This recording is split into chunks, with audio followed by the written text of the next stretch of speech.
Estás por entrar a una nueva dimensión. Un lugar donde se rompen las fibras del tiempo. Donde la imaginación leva anclas y se adentra en los mares de la memoria. Estás a punto de abordar el barco de humo.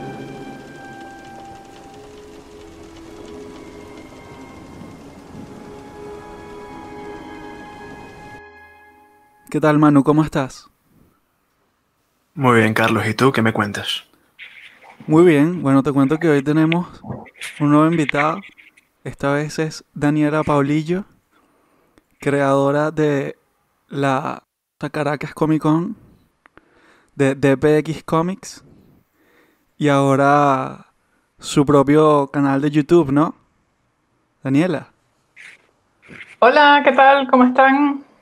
Muy Hola, bien. hola. Sí, ahora soy youtuber y tal. Tengo 200 seguidores. Ahí está el La futuro. fama, chao. Sí. Todos tenemos que convertirnos en YouTubers. ¿Será? Es un No, nicho bastante lleno, pero bueno, siempre hay maneras de ingeniarse contenido entretenido. pues es que tenía como toda la vida pensando, como yo debería hacer un canal de YouTube, pero nunca me había animado y como hace 2 meses, uno de mis contactos de Facebook me pidió que comentara el DC Fandom. Ujú. Y yo, ay, sí, qué divertido. Entonces me hice una cuenta de Twitch y no sé qué. Empecé a grabar cosas y no, súper divertido, me encanta. Claro, porque además hay veces que uno quiere como expresar una opinión que puede ser muy larga o que puede necesitar como muchas justificaciones y a veces una plataforma o un formato como este puede ser mucho más cómodo que lanzarse a escribir 7 páginas en Facebook, ¿sabes? Y para que le den like una gente y ya, ¿sabes? Y no haya ningún tipo de conversación al respecto de los temas.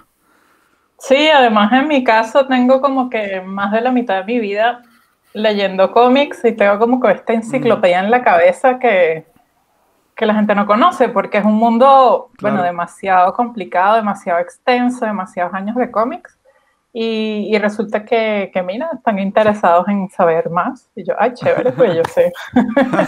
Tengo todas estas Claro. cosas aquí con nadie con quien compartirlas, así que, no, súper bien. Bueno, bienvenida. ¿Recuerdas cuál fue?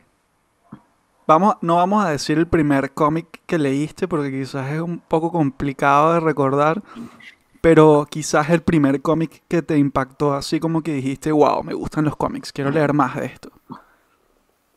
Pues yo no tengo memoria de mi primer cómic porque mi papá me compraba historietas que venían de México, que eran de Disney, de Archie, Ujú. que sí, de Bugs Bunny, esas cosas para niños, entre Ajá. comillas. Los Él no clásicos me del dominicano. compraba, sí, cosas de superhéroes. Y a mí me encantaba leer.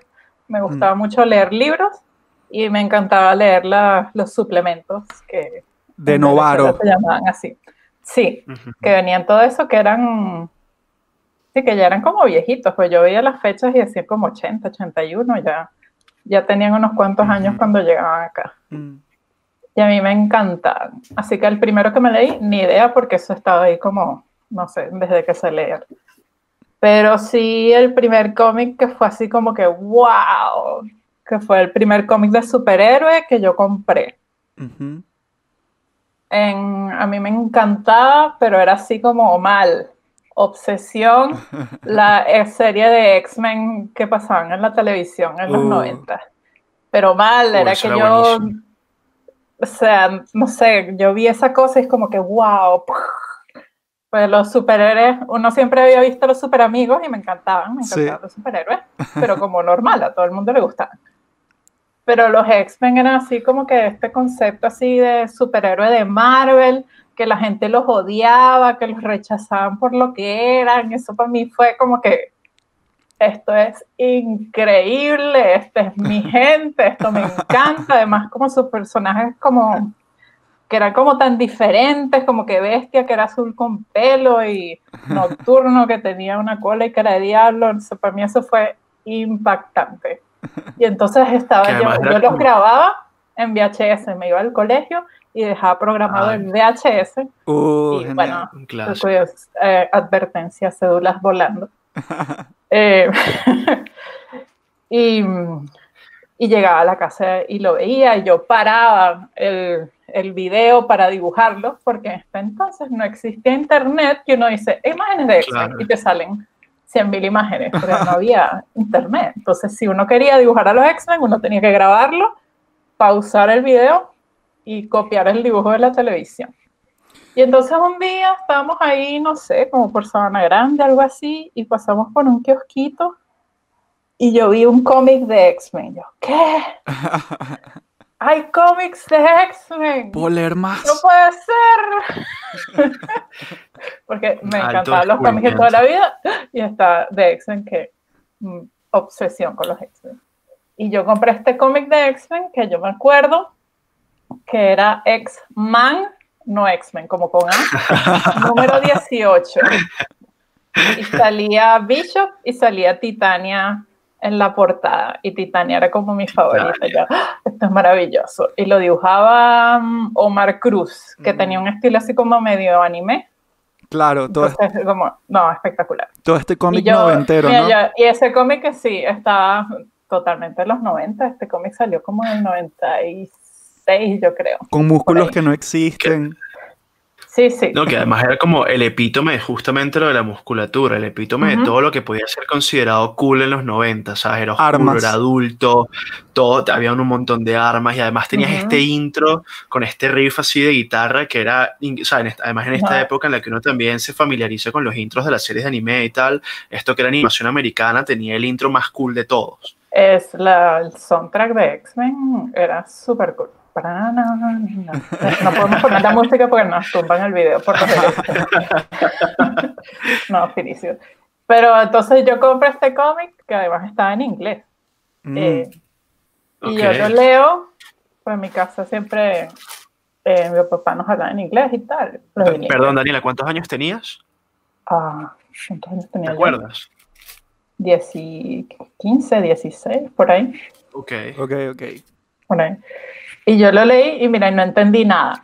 No porque estaba en inglés, sino porque resulta que X-Man es de la era de Apocalipsis, de un mundo alterno, el hijo de Jean y Cíclope, y estaba como atrapado en la realidad del universo principal, del universo 161 que le llaman. Que termina siendo Cable.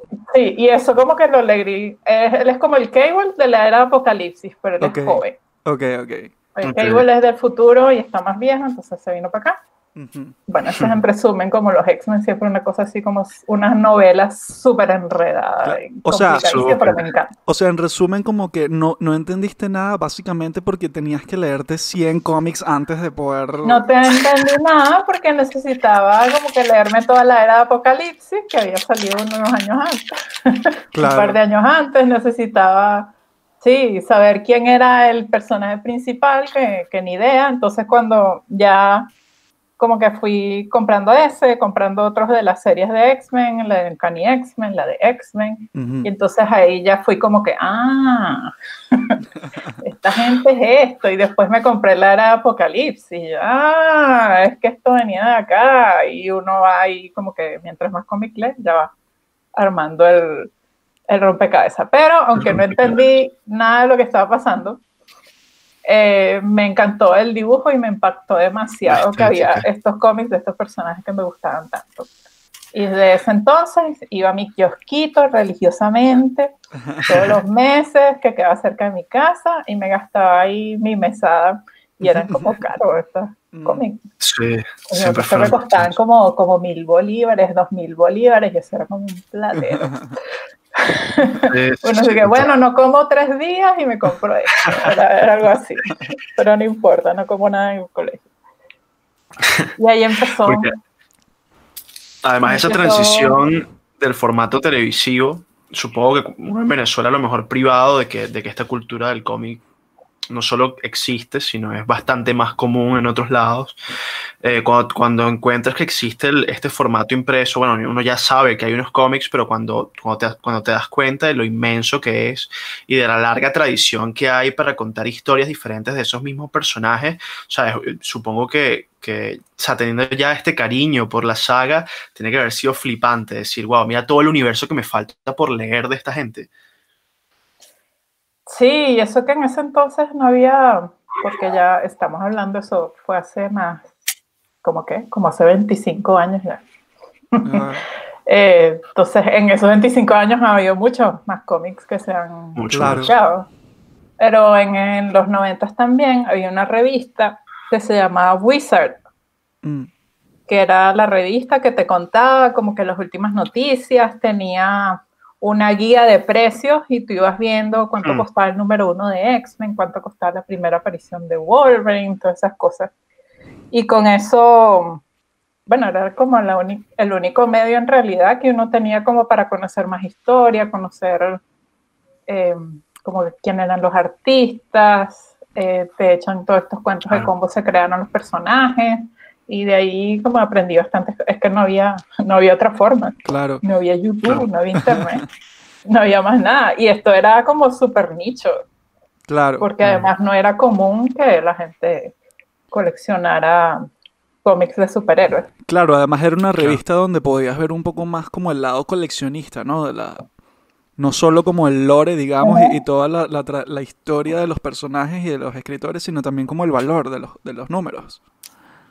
Sí, claro. Que esto era como, es como un mercado. Sí. Y costaban plata en ese entonces y ahora cuestan muchos más. Uno veía como que, ay, el número 1 de X-Men cuesta, ¿cuánto costaba? No sé, como $1,000. No, wow, $1,000 un cómic, increíble. Ahora cuesta como, no sé, 10,000, algo así. Y además que esta serie de X-Men fue como, bueno, al menos para mí fue como me parece que fue como el prototipo de todo esto que se convirtió ahora en el MCU. No, claro, obviamente los cómics ya tenían como este universo compartido donde muchos personajes de muchas series interactuaban entre sí, pero digamos, como estabas diciendo, no teníamos acceso como a estos cómics, pero sí a la serie, y en esta serie, los X-Men introdujeron un montón de personajes que no eran de los X-Men. Recuerdo que hubo una saga donde sale Spider-Man, y Spider-Man era era súper amigo de Bestia, por ejemplo, y para mí eso me voló la cabeza. Yo flipé con el crossover de Spider-Man. Sí, eso es lo chévere también de que, o cuando ves la cómic, cuando ves la serie, ya no hacen eso tanto de como los crossover entre las series, y a veces como un problema de derechos. Entonces, en ese entonces como que la misma casa hacía toda esa serie de Marvel, estaba la serie de Iron Man, había una serie de Spider-Man, pero a mí me llamaba la atención era la de los X-Men. Las otras las veía como que, no sé, como para niños. Yo veía la de las X, porque los X-Men además tenían la mitad del equipo de los X-Men eran mujeres, y a mí me gusta leer cosas como las que yo me puedo identificar. Y en Spider-Man era como Peter Parker, y eso es como que ¿qué tiene que ver Peter Parker conmigo? Con las novias. Con las novias. No, las novias que además las matan, imagínate. Entonces no. Pero es que además en X-Men, no sé, cuéntame un poco también de cómo esa inmersión en la narrativa de los X-Men también abre un poco en la juventud ese pensamiento político. Justamente ahora hablabas de la presencia femenina dentro de los X-Men, pero además se tratan de un montón de tópicos súper delicados, ¿no? Dentro de esta relación como de poderes bien rara, bien interesante que hay entre esta suerte de casta de parias, de excluidos que son estos mutantes y el resto de los seres humanos.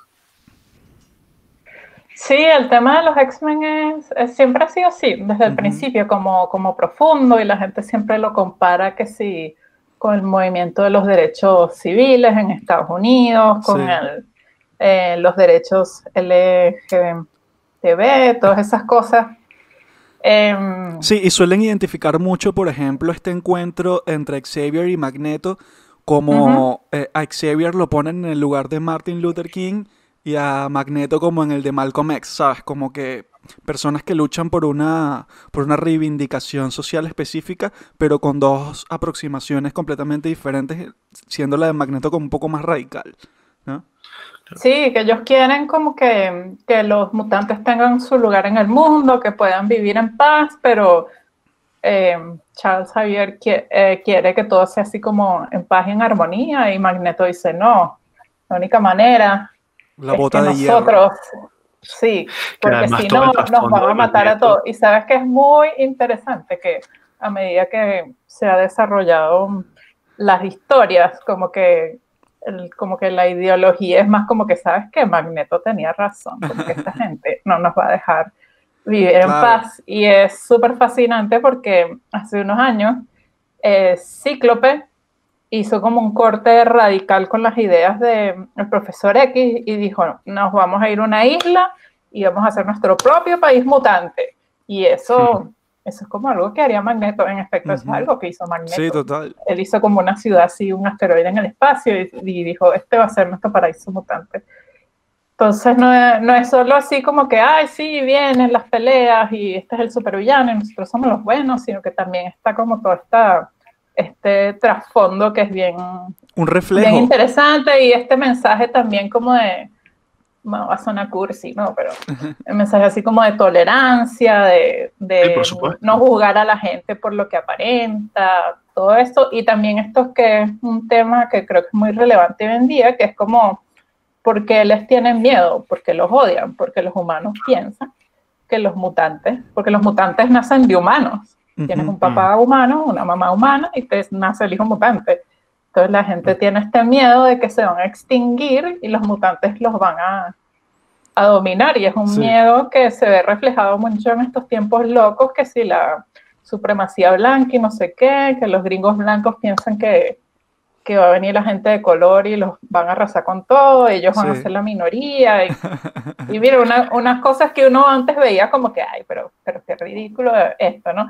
Y ahora no lo ve así como de grande, como que, mira. Sí, antes era una cosa que gente es leías en así. el cómic y ahora, o sea, igual siempre lo vi, siempre se veía en televisión, ¿no? Pero quizás esta fue como la primera aproximación que uno tuvo temprano en su vida a este tipo de problemas, ¿no? Que también es como una de las cosas, uno de los grandes valores de X-Men en particular, ¿no? Es como una forma de digerir y de interpretar este tipo de problemáticas que existen y siempre han existido y siempre existirán en la sociedad nuestra. Y se lo ponen a los niños, ¿no? Como para un poco para que...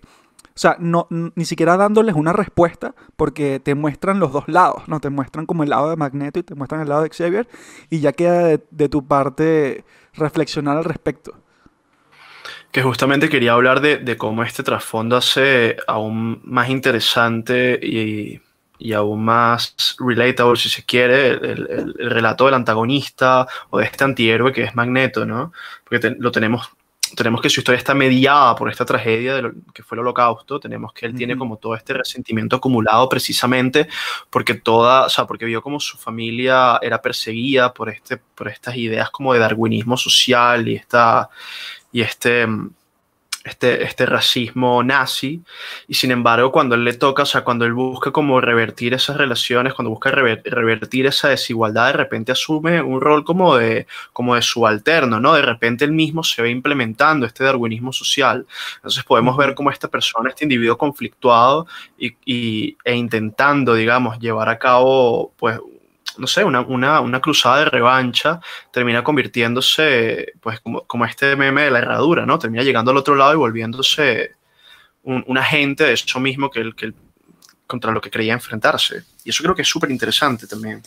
Sí, y Magneto es un personaje muy, muy interesante, muy dimensional, porque no es que él es malo todo el tiempo, es que él no es malo, él no se ve a él mismo como malo, él quiere ayudar a los mutantes, no es que claro, quiere hacer estas cosas, sí, sino él tiene como buenas intenciones, solo que para él como que el fin justifica los medios.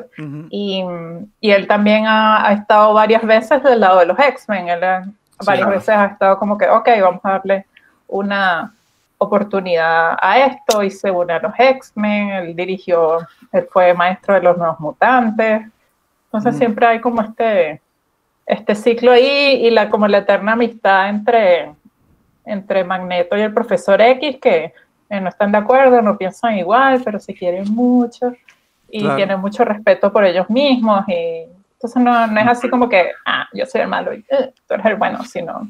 Y además el profesor X también en los últimos años le han puesto historias muy controversiales, entonces él no es ningún santo. Él ha abusado de sus poderes de manipular las mentes varias veces y de formas bien feas. Entonces, no es nada es como blanco y negro no es maniqueo. En el universo de X-Men, y eso lo hace interesante. Sí, sin duda. ¿Cuál es tu personaje que digamos que crees que le has dedicado más tiempo a seguir como su historia? Si es que hay uno.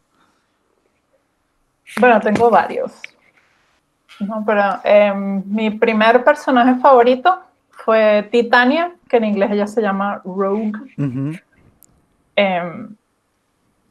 Porque, no sé, me parecía muy... Yo creo que me identificaba también con esta cosa de que ella no podía como relacionarse con los demás, pero era también como el tanque del equipo, era súper fuerte y podía volar, entonces me gustaba como esa vulnerabilidad, pero además como la parte de la fuerza y a mi edad, que yo era adolescente, mi etapa de adolescente fue como tan rara y tan incómoda. Yo creo que yo me identificaba mucho con eso, pero después como con los años no va madurando y además las películas de X-Men vienen y le arruinan a uno el personaje, ¿verdad? Porque le quitan, en la película ella no tiene super fuerza, ella no vuela, y se lo quitaron, y entonces los cómics vinieron y dijeron, bueno, vamos a quitárselo también, y yo, no, ¿por qué? Y entonces ella ya no tiene esos poderes, y como que, sí, ya no es la misma. Entonces mi personaje favorito en esa época, pero la que está actualmente, no. Y me gusta mucho Kitty Pryde, que ella empezó en el equipo así súper joven y era como el punto de vista como del outsider, como que todas estas cosas fantásticas pasan y ellos tienen como el punto de vista como lógico, como de sentido común, como que, ay, ¿qué es todo esto extraño que está pasando? Y ella es muy chévere porque es súper inteligente, ella es como un genio de la electrónica, era como madura para su edad, entonces estaba por ahí corriendo con este poco de adultos y ella con 13, 14 años. Y siempre me pareció bien chévere ella. Entonces ella también está ahí como en mi top 10 de X-Men, pero tengo una larga lista porque en los X-Men hay mucha gente. Sí. Y hay muchos personajes chéveres. Que además a Kitty le introdujeron también en esta otra serie animada que transmitían por Cartoon Network, que era X-Men Evolution. Claro, no recuerdo bien, pero creo que no llegaron a construir ese personaje con todos estos matices que tú nos estás comentando. Creo que era un poco más superficial, pero esa era una serie muy buena también. Hablando de series animadas, los X-Men Evolution era bastante genial también. Sí, era una serie bastante buena y me gustaban mucho los diseños de los personajes, aunque pusieron como todo el mundo Darks adolescente. Y emo. Sí, y entonces está Rogue, que ahora era gótica. Y tal, y tampoco vuela, y tampoco tiene super fuerza, y no, ¿por qué? Y todos estaban en bachillerato, además. Todos estaban en la secundaria. No, pero era chévere. Mystique era la directora de la escuela. Sí. También, la serie era doblada en Venezuela también. Oh, ajá. De los grandes doblajes venezolanos. Luego, eventualmente, luego de todo este viaje como fanática de los cómics, digamos, o como lectora de los cómics, creaste primero tu tienda, ¿verdad? Tu tienda de PX Comics. Sí, lo que pasó es que pues yo en los años como 2000, los X-Men, que eran mis cómics favoritos, eran los que más compraba. Los pusieron a cargo del escritor Grant Morrison. Y él hizo unos cambios que a mí me parecieron demasiado radicales y no me gustaron, y yo los dejé de comprar. Pero después, en el 2004, vino Joss Whedon, que es el creador de Buffy, el director de Avengers, esta película del 2012 que todos amamos. Y de la Liga de la Justicia, hay que decirlo. Es que eso es una de esas cosas de las que no debemos hablar, de las que no suceden.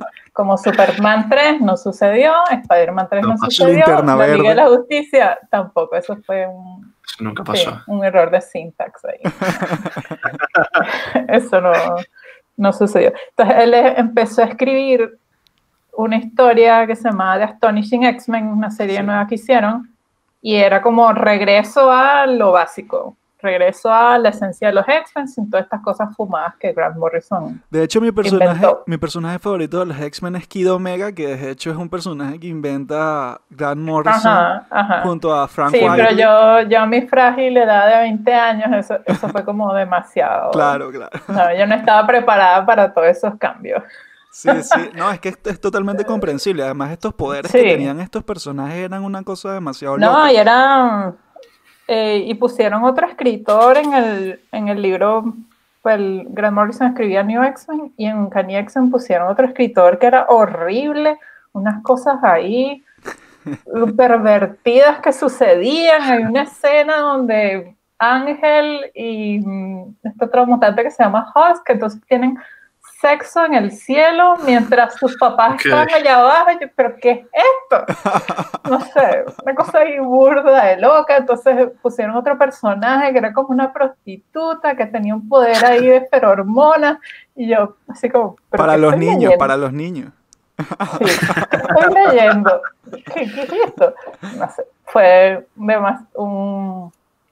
demasiado para mí. Yo no soporté todas esas cómics modernos, no sé qué. Ahorita los leo y los veo de otra manera, pero Claro. que de X-Men que tanto amaba me dieran eso, pues no me cuadraba. Entonces yo paré por unos años, pero como que volvieron, como que bueno, que ya, esto se acabó, y volvieron como a lo básico, y estas historias de Joss Whedon eran como muy nostálgicas en ese sentido. Y son muy buenas. Esos son Uncanny X-Men del 1 al... No, Astonishing X-Men del 1 al 12. Súper buenas. Y yo, listo, voy a regresar. Por fin ya. Ok, estos sí son los X-Men. Y entonces, bueno, voy a comprar cómics. Ajá, ¿y dónde compro cómics? Hay una tienda en el Sanville. Y yo les dije, yo quiero comprar cómics de X-Men. Entonces, bueno, tú te suscribes y empiezan a llegar en 2 meses. Yo, 2 meses. 2 meses. Yo quiero esperar 2 meses a que me llegue nada. Entonces agarré mi tarjeta con mi cupo Cadivi. Muy bien. Y empecé a pedir cómics en Estados Unidos. Y me llegaban por courier, todo chévere. Y tenía unos cómics que yo dije, bueno, estos cómics ya no los quiero, los voy a vender. Y la primera persona los puse en derremate.com, lo compró Mercado Libre. Y la primera persona me compró 40. Wow. Y yo así como, así es la cosa. We could make dije, money out bueno, of this. voy a traer cómics para mí, que yo quiero mis cómics, y voy a traer cómics para vender. Y voy a traer cómics para vender. Es que empecé a vender un montón de cómics y todo por internet. Claro, porque además, o sea, evidentemente tú no eras la única persona que estaba en contra de tener que esperar 2 meses para poder leer un número, ¿sabes? Un número nuevo. Exacto, es que no había, porque yo solo conocía como ese sitio que vendía cómics y no tenía muchas cosas. Era una tienda así chiquitita, quedaba en el piso de abajo del Sanville, y entonces lo que uno quería no lo tenía. Claro. Y ya empecé a vender y a vender cómics, y empecé con una caja y de repente se convirtieron en 4 cajas. Y dije, ¿pero qué hago yo aquí? Yo renuncié a mi trabajo, que trabajaba haciendo animación para una productora, y empecé a trabajar desde la casa vendiendo cómics, y me iba súper, súper bien, porque Genial. estaban estos coleccionistas que querían comprar cómics y de verdad nadie vendía cómics. Entonces yo tenía ese mercado ahí virgen para mí solita. Esto es una cosa que no se puede replicar en ningún otro país, en ningún otro momento. Claro, no, era como el momento justo. Perfecto. Sí, yo vendía cientos de cómics al mes y tenía un servicio de suscripciones que le decía, bueno, paga tu cómic y te llega en un mes. Y yo, Fantástico. de verdad que fueron tiempos muy, muy buenos, pero por supuesto que pasó. Atacó la Nación del Fuego. Exacto, atacó la Nación del Fuego. Todos los cuentos de los venezolanos lamentablemente terminan así. Y llegó a un punto, pero estuve haciendo esto muchos años. Como desde 2005 al 2014 estuvo esa tienda activa por internet. Claro, porque tú seguías teniendo esta tienda cuando decidiste que ibas a hacer la primera Caracas Comic Con, digamos. Sí, resulta que en el 2006 se hizo la primera convención Avalancha, que era este evento de cultura geek, anime, cómics, Star Wars, todas estas cosas. Y el organizador me contactó y para que yo alquilara un stand. Y yo, ok, esto suena bien. Y yo alquilé mi stand y vendí en ese evento como la mitad de los cómics que yo me traje en mi casa, cajas vacías. Wow. Eso era gente comprando y comprando. Además, yo los tenía a buenos precios porque el dólar era decente. Sí. En esos tiempos, y el cupo Cadive era maravilloso. Yo tenía mi cupo, el de mi mamá, el de mi papá. Yo le sacaba jugo a esa tarjeta, entonces tenía full cómics. Y me iba súper bien y estuve un par de años yendo a ese evento. Empecé también como a traer manga, que eso lo pedía mucho porque el anime era muy popular, siempre ha sido muy popular. Y yo entonces asistí a estos eventos, pero yo me sentía como la ovejita negra. Porque todo era de anime. Porque todo era de anime y yo era la tienda de cómics. Claro. Entonces así como que, bueno, y entonces los invitados eran de anime. Y todo el mundo se venía vestido de anime. Y yo, bueno, los cómics, y nadie me va a traer un dibujante de cómics. Y, claro. O sea, hay chévere el anime, pero hay otras cosas. Y a mí no me gusta el anime, como en general. Ok. Porque, o sea, esto es como algo extraño. Yo no sé por qué, bueno, sí sé. En mi casa, a la edad que yo debería haber estado viendo todas estas series de anime, que si Dragon Ball Z, Sailor Moon, el canal 10, que era donde pasaban eso, se veía mal. Claro. Entonces yo no lo veía. Shout out a Televen. Sí, entonces yo crecí, no sé por qué se veía mal en mi casa. Entonces como que yo no crecí con eso, entonces eso no forma parte de mi infancia y no tengo ninguna conexión emocional ni con Sailor Moon, ni con los Caballeros del Zodiaco, claro. ni con Dragon Ball Z, ni nada, es que esos son como los estándares de la infancia de todo el mundo y de ahí la gente pasa a otra serie, Naruto, no sé qué, se vuelve otaku. Entonces, o a los cómics. No sé. Sí, ese gen me falta. Entonces bueno, pero a mí me gustan son los cómics. Yo quiero un evento de cómics, entonces me decidí a hacer una convención de cómics y la llamé la Caracas Comic Con. Como era natural, recuerdo que mucha gente estaba diciendo como que wow, Comic Con, ¿sabes? Como si Comic Con fuese como esta institución que tenía como diferente, que iba a diferentes países y hacía como la versión de cada país de la Comic Con, ¿no? Cuando realmente no era así. Sí, como el circo de... No creo cómo se llama este circo. Como si fuera un circo que viene así sí. con el barco, con el avión. El Cirque du Soleil. Y después se va a Colombia, no sé qué. No, en realidad Comic Con es como un nombre genérico para una convención de cómics. Es corto para Comic Convention. Claro. Los gringos fueron los que inventaron eso, el San Diego Comic Con, que es la más famosa, la más grande. Todo eso empezó ahí. Y cada país empezó a hacer como su Comic Con, pero incluso en Estados Unidos las Comic Con de diferentes ciudades no las hace la misma gente. Claro.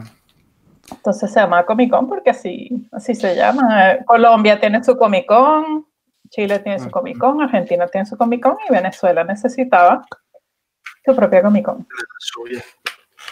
Que además en todas estas visitas que tuviste en convenciones afuera en Estados Unidos, tuviste la oportunidad de conocer a grandes personalidades de la industria, ¿no? Sí, bueno, si van a mi página personal de Facebook, en mi foto de portada está una foto de yo con Stan Lee. Nada más y nada menos. El momento cumbre de mi vida. Después de eso, o sea, que puede superar eso, absolutamente nada. Fui con mi hermano a 2 San Diego Comic Con. En la primera San Diego Comic Con lo vimos. Fuimos a un panel y él estaba ahí presentando un cómic con Todd McFarlane, que estaba ahí también. Y nosotros, ay, este Stan Lee, míralo, Existe. ahí, a 20 metros de nosotros. Y la segunda vez que fuimos, yo vi que había una cosa que no podía comprar, que era un meet and greet, que tú Ujú. pagabas y podías estar ahí un rato hablando con Stan Lee. Y yo le dije a Mario, mi hermano, esto lo vamos a comprar y vamos a ir a esto porque nosotros no sabemos cuándo vamos a tener una oportunidad así. Claro, total. Así que pagamos nuestra platica, porque a Stan Lee no se le conoce gratis, o no se le conocía gratis, y fuimos ahí, estuvimos 45 minutos con Stan Lee y Wow. había otras personas ahí, entonces yo no solo lo conocí, Sino sino que, que hablé con él y sino le que él hice, te conoció a ti. sí, le hice preguntas y él me hablaba. Y era muy, no, y era súper Ajá. genial, porque él es así como tú lo ves en las entrevistas. Así como que súper jovial, siempre sonriendo, siempre echando broma, le echaba broma al staff. Él parecía así como un venezolano cualquiera, pues siempre ahí haciendo reír a la gente. ¿Nos puedes contar un poco Esto- de ese intercambio que tuvieron? ¿Qué le contaste? sí, él nos dijeron, bueno, no le conté nada realmente, lo que hice fue hacerle preguntas Ok. y además a todo el mundo le daba pena, entonces yo, perfecto, a mí no me puede dar pena hablar con Stan Lee, por favor, yo tengo que hablar. Yo bailé salsa con el Power Ranger negro, ya nada me da pena. Exacto. Sí. Mi hermano Mario, que fue conmigo, él desde que vio a Stan Lee hasta que nos fuimos no dijo ni una palabra. Él está como Quedó mudo. Petrificado. está mudo del shock. Yo me acuerdo que le pregunté, yo le pedí que me contara cómo él empezó a trabajar en Marvel Comics. Que ya yo me sabía la historia, pero yo quería que Escucharla Stan de él. Lee me contara a mí cómo empezó a trabajar en Marvel Comics. Entonces él contó que él está así súper jovencito y llegó ahí a la editorial y de repente pasaron un montón de cosas ahí locas y terminó como a cargo de todo Marvel Comics y cómo empezó todo eso súper chévere. Y llegó la hora de la foto porque tú podías, el paquete incluía como 2 autógrafos y una foto. Entonces llegó la hora de la foto y yo le pregunto, ¿te puedo dar un abrazo? Y él me dijo, por supuesto, you made my day. Le hice el día, le hice el día a Stan Lee. Qué Entonces bello. le di un abrazo a Stan Lee. Entonces yo no solo conocí a Stan Lee, yo le di un abrazo y quedó muy contento con mi petición de abrazo porque los gringos no se abrazan. Entonces era algo así Claro. como anormal.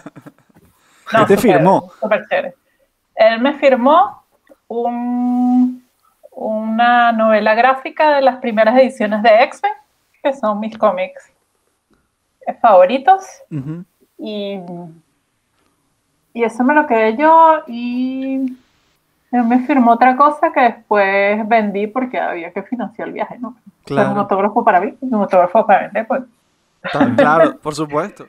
sí. No me acuerdo qué otra cosa, seguramente algo de Spider-Man fue lo que hice que firmara. ¿Recuerdas cuándo fue el momento específico y las razones que te dije, donde dijiste como que bueno, ya es hora de que yo haga esta convención? Mira, no sé, debió haber sido como el 2009. Yo ya había como que estado dándole vueltas a la cabeza que bueno, porque no hay un evento de cómics y así como que bueno, si quieres hacer algo lo tienes que hacer tú mismo y tal. Pues ya obviamente nadie más iba a estar interesado en hacer una convención de cómics sino yo, la chica de los cómics. Y a mí también me frustraba porque yo veía cosas de los eventos y yo decía, pero ¿por qué no hacen esto así? ¿Y por qué Claro. esto es así? ¿Y por qué esta cola de 4 horas para entrar? ¿Y por qué no sé qué? ¿Y por qué no organizan esto mejor? Siempre pensaba yo esas cosas en mi cabeza y yo dije, voy a hacer un evento que sea de cómics y además yo sé que yo puedo hacer un trabajo mejor. Por lo menos eso me decía a mí misma No, en esos tiempos. y que lo fue, ¿no? Porque además la Caracas Comic Con se convirtió en el evento, digamos, de cómics, englobando manga dentro de cómics, ¿no? Más grande de Venezuela, ¿no? Pues sí, la más grande, fuimos creciendo y además bueno, la crisis afectó mucho y como que los otros eventos se fueron apagando también, como que yo vi como que, y a mí no me convenía de que no hubiera otros eventos, Claro. porque habían tiendas que se dedicaban a esto, iban a eventos y vendían, entonces si las tiendas no tenían otros eventos para vender, entonces era más difícil que tuvieran el dinero para alquilarme a mí, que con eso es la plata que hacemos los eventos, para poder montar el evento. Entonces lo que terminamos haciendo es haciéndola 2, 3 veces al año porque literal no había, dejaron de existir Sí. los otros eventos y nosotros, bueno, yo y mi equipo con mucho trabajo, mucho sudor y muchas lágrimas, pero es que era difícil, siempre fue difícil, pero cada vez se iba poniendo más difícil y más complicado con la situación de Venezuela. Y nosotros de verdad, como Harry Potter, nosotros hicimos magia para hacer todo lo que logramos hacer y siempre era como un obstáculo y yo tenía que volverme como experta en economía, como que a ver cuánto creo yo que va a ser la inflación de aquí a 6 meses para ver cuánto pongo la entrada, cuánto pongo el stand, no sé qué, imagínate tú. La gente de otras Comic Con de Latinoamérica no tienen que preocuparse por esas cosas. Claro. Porque además también, digamos, era un evento de mucha calidad, llegaste a tener invitados internacionales, o sea, relacionados con el mundo del cómic muy buenos. Yo por lo menos recuerdo haberme entusiasmado especialmente cuando fue el actor que interpretaba a Zack, el Power Ranger negro de Mighty Morphin. Sí, eso fue muy chévere. A partir del 2012 nos contactamos con un agente que manejaba actores como de Power Rangers, también manejaba gente de Star Wars, de otros actores que ellos visitan convenciones, venden sus autógrafos, y entonces logramos traer hablamos con muchísima gente, pero era difícil coordinar y además era difícil como traer, porque había como un límite a lo que podíamos hacer porque no teníamos presupuesto infinito claro, por supuesto. Venezuela, ¿no? De repente otras. Y además como la desventaja de que en Venezuela no había, o cada vez había menos, como cosas oficiales que quisieran patrocinar cosas. Porque si tú hoy en día ves que Henry Cavill va a la Argentina Comic Con, eso es porque Netflix hace un acuerdo con Argentina Comic Con porque él quiere que él vaya para allá a promocionar su nueva serie de Witcher. Claro. Pero en Venezuela no había nadie que hiciera nada y como que lo único que quizás podría querer hacer algo oficial eran las empresas de cine que traían las películas y el presupuesto de ellos era muy limitado. Entonces como que nadie nos iba a patrocinar y ninguna compañía gringa iba a querer traer a alguno de estos actores en Venezuela, porque no es que ellos le pagan a Henry Cavill, porque Henry Cavill seguro te cobra como $1 millón para aparecer en tu convención especial. Entonces, eso era como que lo que podíamos alcanzar, pero era súper chévere porque entonces logramos compartir con ellos y lo típico, los llevábamos a comer arepas y le encantaban las arepas y uno prueba la arepa y bien chévere. Invitamos al Power Ranger negro, a Walter Jones, y yo bailé salsa con él, fue lo máximo. Yo puedo decir que yo bailé salsa con el Power Ranger negro, que resulta que es un bailarín de salsa espectacular. Sí, tal? yo lo vi en el escenario que lo pusieron a bailar, ¿no? Eso es algo sí, él es como un bailarín profesional y va a competencias y no sé qué, y él lo único que quería hacer era bailar. Entonces, él llegó un viernes en la noche y dijo, sáquenme a bailar. Y todo así como que, ¿qué? Pero además en Venezuela era como el lugar perfecto, ¿no? Sí, claro, ¿no? Él súper feliz. Y entonces él no durmió en todo ese fin de semana. La pasó él durmió como 6 horas en total. Entonces, cada vez que se acaba el evento, sáquenme a bailar. Y nosotros así como, pero estamos en scouts. Todo el mundo ronco, sin voz, cansado. Sí, yo terminé el último día como que sáquenme a bailar otra vez y no, Dios mío. Entonces lo sacamos a bailar y yo Yo llegué, alquilé una habitación en el hotel ahí donde él se quedaba, como para dormir unas horas, pues después iba a llevarlo al aeropuerto. A punta de Red Bull estuvo ese señor todo el fin de semana. Yo estuve allí con unos amigos y recuerdo que uno de mis amigos le pidió que hiciera este baile icónico que hace durante el intro y él explicó que esto era parte además de una disciplina que él había inventado, ¿no? Que era como una mezcla justamente entre baile hip hop y alguna disciplina de artes marciales que ahora no recuerdo y estuvo como dando su charla al respecto. Sí, eso fue chévere, que yo no sabía que lo había inventado.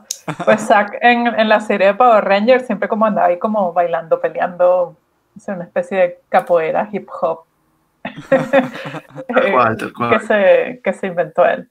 No, era súper, como que por lo menos una de las ventajas de tanto trabajo que era sacar estos eventos era poder compartir con estas personas que bueno, de alguna manera como tocaron su vida con su talento, con su trabajo. Claro. Por supuesto.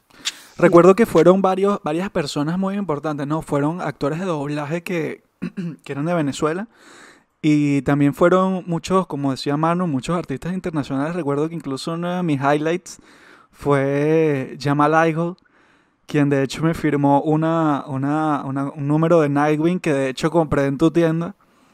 Uh-huh. Y también me hizo unos retratos que le pedí o sea, unos sketches que le pedí del Joker y de Rorschach. Qué fino. Sí, sí. Y, ajá, ¿cuál fue, digamos, tienes alguna historia de algún actor o algún ilustrador alguna persona que hayas estado muy, muy cerca de traer y por alguna razón no se pudo? Ay, porque hablamos de cosas tristes. Tengo muchas. Te puedo contar. Bueno, la primera vez que nos inventamos traer un Power Ranger, yo había cuadrado 2 Power Rangers. Uno era Jason Font, que además hacía la voz de, ¿cómo se llama? Leon de Resident Evil o algo así. Ajá. Pero esto fue ya hace mucho tiempo. Y otra chama ahí que ahorita sí no me acuerdo cómo se llama. Y ellos como 3 semanas antes nos dijeron, no, lo siento, tenemos que firmar algo y no podemos ir. Y yo, ¿qué? Pero ya compré el pasaje. Entonces tuvimos que salir corriendo, pero salimos mejor porque conseguimos a Billy. Claro. Entonces, en vez de como Power Rangers que fueron después, conseguimos a uno de los Power Rangers originales, así que ahí salimos ganando. Nosotros estuvimos hablando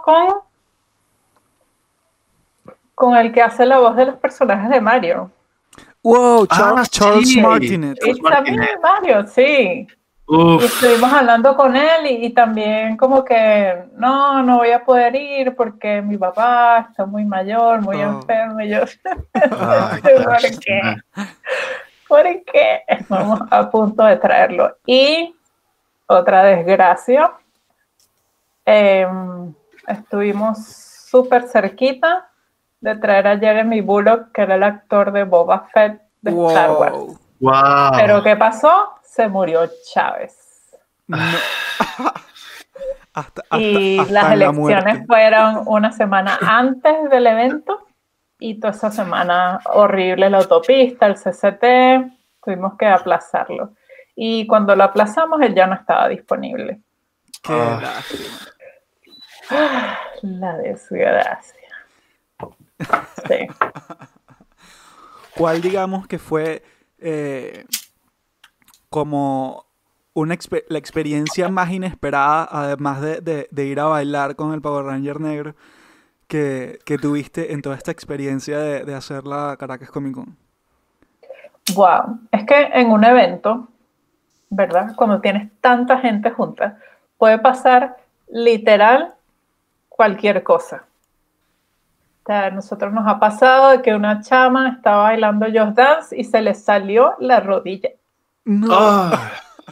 Una vez tuvimos paintball, y entonces para paintball dentro de un salón, y por alguna razón una niña se paró con el marcador de paintball así justo debajo de estos rociadores de agua de incendio. Y le pegó así, ¡tac! Y se lo voló. Y entonces eso fue el agua. Eso fue una cascada que iba de un piso a otro hasta el último nivel del CCCT. Y eso fue agua y agua y agua. Y fueron daños de agua y eso dañó el edificio. Fue un No. desastre. Una pregunta, Daniela. Hay un video icónico ya de Led Varela con el mostacho entrevistando gente que asistió a una de las Caracas Comic Con. ¿Me puedes contar algo sobre ese día? ¿Ellos les pidieron a ustedes permiso para estar allí o entromparon directamente a hacer su sketch? ¿Cómo fue eso? Oye, yo no me acuerdo si nosotros le dimos un pase de prensa o si ellos simplemente entraron. Creo que esa fue la segunda Comic Con que hicimos y todavía como que no era tan grande el evento. Y cuando salió eso y empezó a circular por Facebook, por las redes sociales, pues la gente indignada que haya venido y nos haya insultado. A mí me parecía medio chimbo como que, ¿sabes? Somos como los nerds, los marginados, y tú vienes aquí como a burlarte de nosotros. Ve a burlarte de las niñas que van a ver a Britney, pero no nosotros. Bueno, claro. Pero nada, es humor y ese video yo creo que debe tener como 10 millones de vistas ya.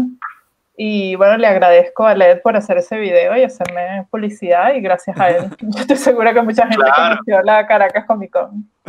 Toda publicidad es buena. Uh-huh. Recuerdo que sí, precisamente había un montón de gente indignada por la cosa, pero Sí. yo me reía un montón, porque además, o sea, claro, evidentemente en algunos momentos sí era un poco bullying, pero en otros momentos también era como estaban bromeando con las mismas personas que estaban participando en el evento. Sí, lo chimbo era que se veía en la cara que las personas pensaban que era una entrevista seria y después le salían con esas cosas. Pero chévere, ¿no? A mí no... O sea, me hubiera gustado más que fuera como que una entrevista seria, que no... Claro. Bueno, es que yo creo que las personas entrevistadas como que quedaron así como... Claro, quedaron en el aire. Que no es lo que... Pero que seguramente mucha gente lo vio y se rió, pero dijeron, epa, esto está muy fino, tipo, ¿cuándo hacen esto? Yo quiero asistir a esto, ¿sabes? Sí, exacto, entonces publicidad, mira, la publicidad no me molesta. Pues ese video dio muchas vueltas y todavía está dando vueltas. Ese es un video que nunca va a morir. Sí. Entonces lo pueden buscar en YouTube, Led Varela en la Caracas Comic Con. De hecho, yo salgo como un milisegundo en ese video, weón. Porque yo, ¿en serio? Claro, porque yo en esa Comic Con era parte del staff. Estaba en la parte de la tarima y nada, salgo un milisegundo y ese fue mi pequeño minuto de fama o de infama ahí en ese video del mostacho. Uh-huh. Que por cierto, no sé si Carlos quiere recordar este episodio, pero él y yo asistimos a alguna de las ediciones haciendo cosplay. Sí. Uh-huh. Fuimos juntos haciendo de Night's Watch. Hicimos de la Night's Watch, de Game of Thrones. Así que nosotros éramos asiduos visitantes de la Caracas Comic Con. Claro, bueno, es que de ahí los conozco. Todo el mundo sabía que Carlos era Jon Snow. Lo bueno de haber estado en Venezuela y haber sido parte es que en Venezuela, no sé, Venezuela es un país chiquito. Sí. Y quizás esta cultura también, por las mismas condiciones de Venezuela, como que también era pequeña. Entonces, como la misma gente que nos veíamos las caras toda la vida y nos conectábamos por Facebook. Y entonces todo el mundo, en la Caracas Comic Con, todo el mundo se conocía. Y ir para el otro evento era como que reencontrarte con esa gente que conocías y de repente no ibas a salir con ellos a ninguna parte, no los veías así como en la vida real, pero eran como tus panas ahí de la Comic Con. Entonces era chévere porque era como una pequeña comunidad, lo cual tiene sus ventajas y sus desventajas, porque ventaja es una comunidad unida, no sé qué, desventajas pues el chisme, el drama, las peleas esas raras que se forman entre gente adulta No puede ser. Sí, como Que han que superado con la drama, adolescencia. no, que entonces ganó el concurso y no sé qué, y el juez, ya, y por favor. Bueno, Hubo pero polémicas por los concursos siempre ha de habido cosplay. polémica. Esto se llama post-drama. Siempre hay algo. Porque también eran concursos y eran muy competitivos y entonces cualquier cosa como que se arma un chisme, se arma un drama, a alguien no le gustó perder, alguien no estuvo de acuerdo con las decisiones y entonces esas cosas, bueno, pero eso siempre ha pasado en estos eventos y también con esta comunidad, como todo el mundo se conocía, ¿Cuál, pues cuál era crees, fácil. cuál crees que fue uno de, claro, tomando en consideración el titánico trabajo que fue montar todas estas ediciones de la Caracas Comic Con, ¿cuál crees que fue la cosa más grande que lograste en toda esta experiencia? Bueno, yo creo que nada más como haber mantenido y haber logrado hacer tantas ediciones, porque empezamos en el 2010, pero a partir del 2013 empezamos a hacer 2 por año. Incluso hubo un año que logramos hacer 3, Wow. que fue el 2018 creo que fue. Entonces son muchos eventos. Sí. Y nada más como que haberlo logrado mantenido y además haber como podido vivir de eso, porque llegó un momento en que la tienda de cómics no dio más. Y entonces nosotros vivíamos y yo tenía empleados full tiempo, un pequeño equipo, que nuestro trabajo era todo el año organizar la Comic Con. Entonces nada más que algo se haya mantenido en circunstancias tan adversas por tanto tiempo, Sí. creo que eso ya es un logro. Pero así como, mira, en el 2014, al final del 2013, el año 2013, no sé si ustedes se acuerdan, pero fue un año súper difícil económicamente para Venezuela. Se murió Chávez, vino Maduro y el dólar empezó a subir hasta el infinito más allá y nunca paró. Y fue así como que una inflación y una cosa, todo estaba así como desenvolviéndose y fue un año muy difícil. Tuvimos que posponer un evento y eso fue un platero que se perdió ahí, se perdió plata de pasajes, perdimos acuerdos con los invitados, porque el evento ya estaba como a punto de ser. Lo tuvimos que cancelar como una semana antes. Wow. Y entonces perdimos plata y fue muy difícil. Y hicimos el segundo evento este año y yo dije, no, esto ya es demasiado, este país ya no da, me voy. Y dije, no voy a hacer más Comic Con, me voy del país. Y entonces liquidé a los empleados, pagué las deudas, no sé qué, ¿y qué pasó? Me quedé sin real.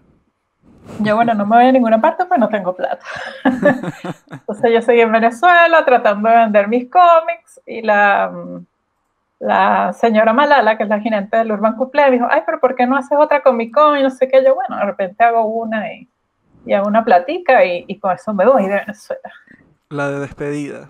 Sí, y entonces hicimos ese evento que fue en agosto del 2014, que era así como un presupuesto así de economía, de a poquito, de bueno, ¿cuál es lo menos que podemos gastar en todo así súper conservador para que ¿sabes? No se nos salga de control el presupuesto porque la situación está muy difícil y logramos un muy buen trato de publicidad, poner unas vallas en la calle, pusimos, Sí. perdón, hicimos mucha publicidad en esa edición. Y cuando llegó el evento, vino como el doble de gente Wow. del evento anterior. Ese salón reventó. Fue un éxito avasallador. Creo que Y ese fue un momento en mi vida donde yo nunca había tenido tanta plata. Yo así como, ¿y ahora qué hago yo con toda esta plata? ¿Qué terminación? Pues, compré cosas para la empresa, para mejorar el evento, compré cómics y ya esa plata ya no existe. Pero fue un super boom. Entonces yo dije, no, pero si esto está así, yo no me voy para ningún lado. Y nos fue súper bien económicamente en ese evento y no me lo esperaba. Yo esperaba como algo normal, que me permitiera hacer unos realitos para seguir haciendo. Y el otro hito así fue que también a la gerente del Urban Couple se le ocurrió que, bueno, hagamos un evento de 3 semanas. Y yo, What? 3 semanas. Porque a ellos les gustaba como hacer eventos largos porque no tienen como que andar instalando y desinstalando cosas. Claro, lo dejan todo ahí. Y yo soy como 3 semanas. Nadie hace convenciones de cómics de 3 semanas. Pero sí, bueno, ok, hagamos un evento de 3 semanas y nosotros llegamos a hacer, eran 3 fines de semana, como que abríamos viernes, sábado y domingo, cerrábamos y después haríamos otra vez viernes, sábado y domingo por 3 semanas. Yo, qué locura. Pero lo bueno de tener 3 fines de semana es que puedes tener mucha más gente de lo que puedes tener un fin de semana, porque ese salón tampoco era, bueno, era grande, pero no es grande como los salones donde suelen hacer este tipo de eventos. Y en Caracas lo fastidioso es que no hay salones de eventos grandes. Ujú. Es como mi frustración eterna. Pero estaba este salón en el CCT que tenía varios pisos y podíamos meter ahí a bastante gente, y nosotros llegamos a meter en un evento de esos a 25.000 personas en total. Bueno, Manuel y yo éramos 2 de esos. De hecho, creo que ahí era donde llevamos nuestro disfraz, ¿no?